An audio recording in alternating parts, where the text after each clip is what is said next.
Mandela effect. LEMMiNO.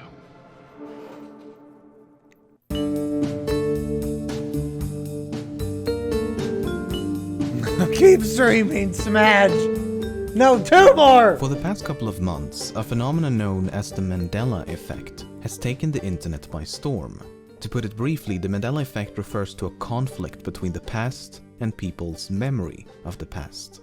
The term was coined by self-described paranormal consultant Fiona Broom in late 2009 and refers to a widespread misconception that former South African President Nelson Mandela died in the 1980s while he was incarcerated. In reality, Mandela was liberated in 1990, very much alive, and eventually passed away in 2013. Many thousands now firmly insist on remembering Mandela's death in prison, complete with news coverage of his funeral and a heartfelt speech by his widow. The term has since expanded to include many hundreds of similar collective fallacies and theories as to their nature, Hold on. funeral and a heartfelt speech by his widow. Hold on. Mike and Ike or Mike and Ike? Sweet tarts or sweet tarts? Pixie sticks or pixie sticks? JC Penney or... Oh my god, dude. Dude, some of these are freaky.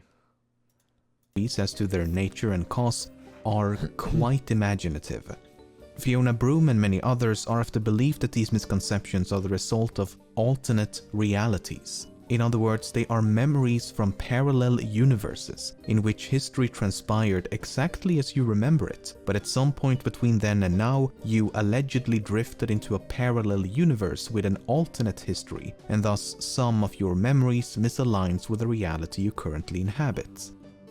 Oh, dude, you know what? Nah, I'm constantly shifting back and forth between different realities. You can ask Nova. Everything I remember is a little bit different than what actually happened. I feel like I'm losing my mind sometimes. Naturally, many dismiss the Mandela effect as mere misremembrance and point towards the mountains of research on the unreliability and limits of human memory. For example, the misinformation effect is when a pre-existing memory is retroactively replaced or corrupted by misinformation. Inaccurate eyewitness accounts are prime examples of this. In short, opponents of the Mandela effect posits that the human brain is capable of falsifying memories so convincingly that you may come to believe them to be true, while proponents argue that the memories are true and that it is reality itself that has been altered. You know what happened? You know why I'm not pissed about the expansion being delayed? Because in the alternate reality that I came from, I got banned for 2 weeks anyway. So it didn't matter. I wasn't going to play the game anyway.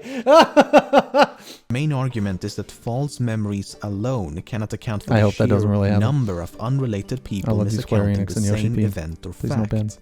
How is it that thousands of individuals who's never met, spoken, or even known of each other's existence came to develop the exact same anomalous memory?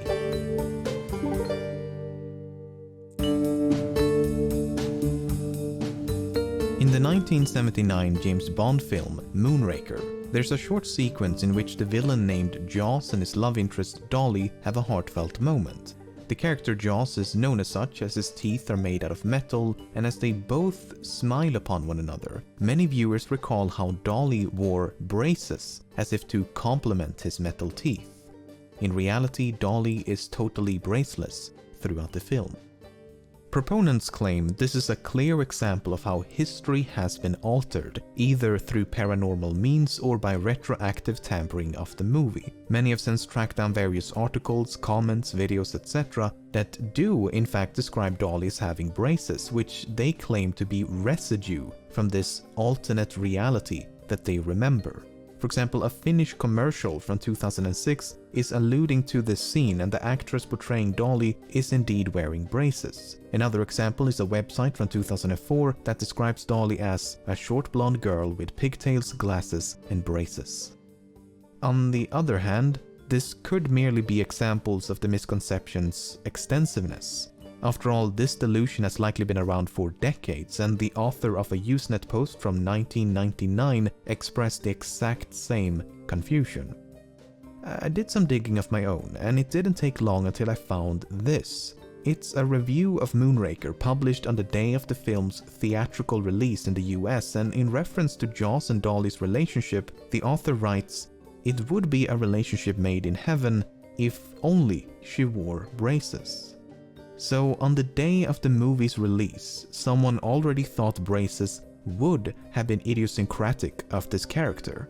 Is it not more likely that because it would have been fitting for her to wear braces, many came to believe and, by extension, misremember that she actually did? Intruders advancing on command satellite. Berenstein Bears. One of the most frequent examples of the Mandela effect is the Berenstein Bears. It's a children's book and animated TV series popular in the US and features a family of anthropomorphic bears. Man. However, many remember the name as Berenstein and not Berenstain. I also find it to be the most simple to explain. First of all, I actually had to re-record Explain. this segment multiple times as I found myself pronouncing it Berenstein even when I should be saying Berenstain, and I've never even heard of the franchise before making this video. Secondly, in their autobiography, one of the creators of the Berenstein Bears mentioned how an elementary teacher did not believe Berenstain was a real surname and instead called him Bernstein. Thirdly, the son of the creators has said that barely anyone pronounced it correctly when he was growing up, and he was most frequently called Berenstein or Bernstein. Fourthly, the cartoons use an ambiguous pronunciation at best. We are the Berenstein Bears. Or Berenstein Bears. Lives the Berenstein Bear. Woo! That sounds like Berenstein to me. Bam. The Berenstein Bears will find a way. The Berenstein Bears. The Berenstein Bears. Fifthly, surnames with the suffix "stein" are far more common than "stain." Swimming! "Mirror, mirror on the wall" is a quote commonly associated with the 1937 animated film Snow White and the Seven Dwarfs. Except that is not the correct quote.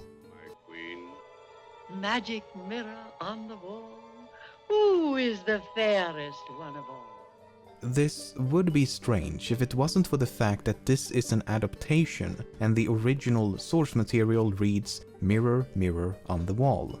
Nearly everyone seems to have favored the original version, so naturally that is what most will adapt and remember. Mirror, mirror on the wall. Mirror, mirror on the wall. Mirror, mirror on the Whoa, whoa, whoa, whoa, whoa. mirror on the wall. Mirror, mirror on the wall. Mirror, I take offense to that. mirror on the wall. Mirror, mirror on the wall. Mirror, mirror on the wall. Mirror, mirror on the wall. Mirror, mirror on the wall.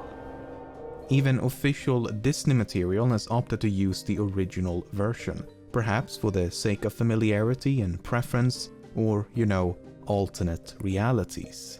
Besides, Magic Mirror was in turn taken from another cartoon. Magic mirror in my hand, who's the fairest in the land? Many are surprised to learn that C-3PO from Star Wars has one of his legs painted silver. Exactly how much of his leg is painted silver depends on the movie. Knee and lower leg, shin, knee and shin, naked, metallic and all gold. The thing is, his silver leg is never really in focus. It's often just off screen, in the background, too far away, or seen for a split second. When it is in view, the color variance is often barely noticeable. I skimmed through the movies, and in the vast majority of scenes featuring C-3PO, he truly is all gold, as the silver leg can't be seen. When asked about the silver leg, the actor had this to say. He always had silver, and even the stills photographer, John Jay, came up to me one day and said, "Why are you wearing a silver leg today?" Now, he was the stills photographer all the time, and he hadn't noticed. So if a photographer literally taking photos of the C-3PO suit can miss it, I find it difficult to argue that audiences cannot, especially when you factor in the supreme quality of VHS tapes. And this confusion is likely as old as the movies themselves. Here's a Usenet post from 1993 wherein the author tiredly explains that yes, one of C-3PO's legs is indeed silver. indicating that it is frequently overlooked. Then again, I honestly don't remember a silver leg and it does seem out of place. I guess I'm just dumb enough to place empirical evidence about the fallibility of my own memory. What? A lot of people remember the logo of the company Ford as looking like this. In reality, it looks like this. Proponents of the Mandela effect this. In reality, it looks like this. Okay, that fucked with me, dude. No way, dude. Ford as looking like this. That's legit how I remembered it. Look, that's legit how I remembered it. In reality, it looks like this. That squiggle was never there. No way. Proponents of the Mandela effect claim the loop on the F did not exist in the previous reality. No. To support this claim, we have spooky photographs like this one. It was taken around 1918 and the logo on the far left is mysteriously loopless, while the logo near the center ain't afraid to show them curves. But again, isn't this merely evidence of how common this misconception truly is? The painter of this billboard may have possessed the exact same false memory and thus mispainted the logo. This confusion may stem from the fact that Henry Ford's signature does not contain a loop. The mascot of the popular board game Monopoly is named Mr. Monopoly, and he looks like this. He's gonna take the monocle away, isn't he? Except he does not wear a monocle and never has. A traumatizing realization, no doubt. But I feel like I've seen this outfit before. I mean, tuxedo, monocle and top hat is undeniably an original attire, but I can't escape the feeling that once upon a time, people actually dressed like this. Only for an endless... Whoa, whoa, whoa, why you gotta say it like that, brother? Yo, that's swag as fuck, dude. Look at this. Look, the monocle, the cigar, the mustache, the top hat. Yo, that's nice. Look at this. This guy's got like a fucking flower right there. Dude, that's nice. Time, people actually dressed like this. Only for an endless series of fictional characters to celebrate and reference this time period. But that's probably just a memory from an alternate reality. And you must be the Monopoly guy. This movie does not exist. Shazam! Yet many claim to have seen this non-existent movie. It is supposedly titled Shazam, stars stand-up comedian SINBAD who plays a genie, and it was released in the 1990s. But no trace of this movie has been uncovered, and SINBAD himself has repeatedly stated he never played a genie in a movie. He did, however, host a movie marathon on the TV channel TNT in 1994, in which he dressed up as a pirate that could be easily confused with that of a genie.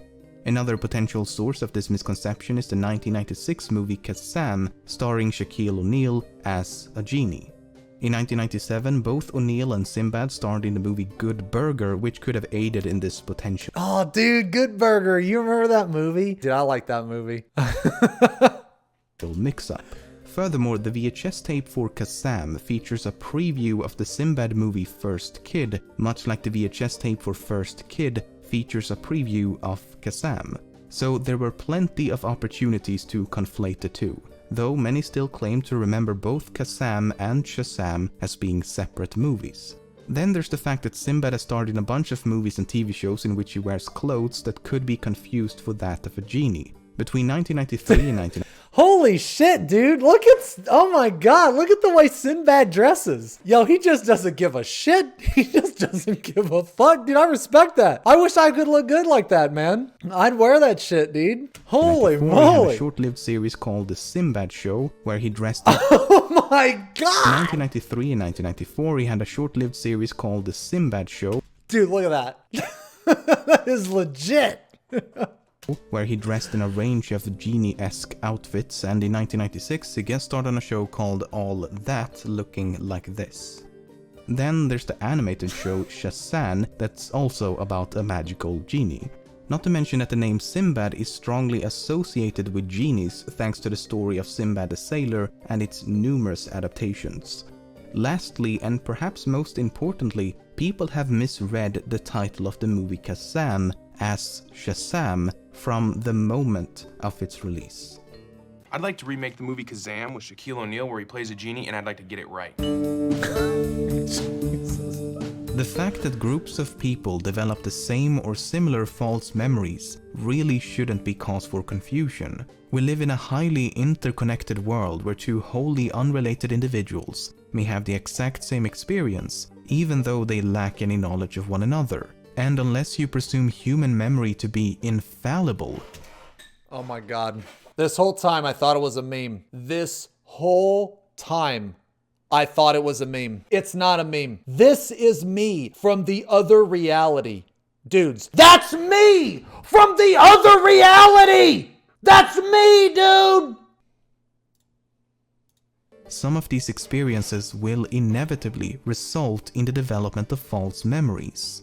From this we can conclude that groups of people will occasionally develop the same or similar false memories as they share the same or similar experiences. And it doesn't necessarily have to be one singular event. A memory could become corrupted over the course of many months, years, or decades, which makes it all the more difficult to pinpoint exactly how, when, and by what your memory was influenced.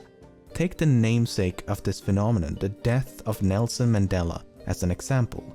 Throughout the 1980s, news of Mandela's situation in prison and his worsening health headlined newspapers across the globe. He suffered from tuberculosis and he himself feared he would die in prison like so many others before him. One American newspaper wrote, "Some have raised the possibility that he might die in jail." It is not clear how ill Mandela is at this point, but the idea that he could die is not far-fetched. The funerals of many other South Africans fighting for the same cause as Mandela was frequently broadcasted across the globe. A movement known as Free Mandela grew in popularity and held various demonstrations that received international news coverage. His wife Winnie Mandela often appeared on the news as well. Meanwhile, commemoration pieces like these were published and could easily be misconstrued for his death. Various conferences and events could also be misperceived. But then there's a South African book from 1991 containing this enigmatic passage. The chaos that erupted in the ranks of the ANC when Nelson Mandela died on the 23rd of July 1991 brought the January 29th, 1991 Inkatha ANC peace accord to nothing. So is this undeniable proof of a parallel universe?